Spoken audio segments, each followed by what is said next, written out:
François a eu beau s'adonner à l'un de ses exercices favoris, au contact des fidèles.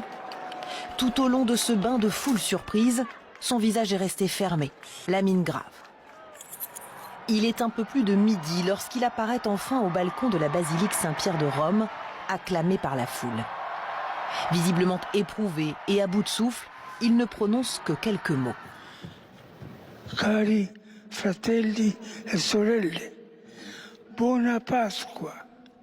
Obligé pour la première fois depuis le début de son pontificat de déléguer la lecture de son traditionnel message de paix, dans lequel il a dit redouter le climat d'antisémitisme qui se répand dans le monde, adressant ses pensées à la population de Gaza. Mais François a tenu à rester jusqu'au bout et ainsi prononcer la bénédiction Urbi et Orbi. Pater, et Filius, et Spiritus Sancti. Amen. Une apparition et quelques mots qui ont réjoui les fidèles, massés sur la place Saint-Pierre, comme ces catholiques français venus spécialement à Rome pour les fêtes de Pâques.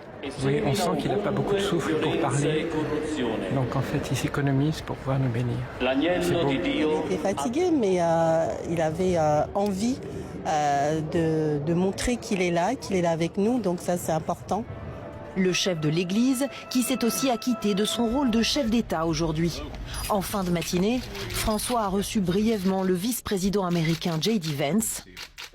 Je sais que vous n'étiez pas bien, mais je suis ravie de vous voir en meilleure forme.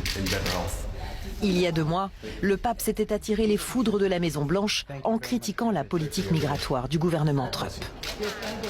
Même si les fidèles semblent ce soir soulagés d'avoir pu compter sur la présence du pape pour ces fêtes de Pâques, son état général clairement diminué risque de relancer les spéculations et les doutes quant à sa capacité à diriger l'Église.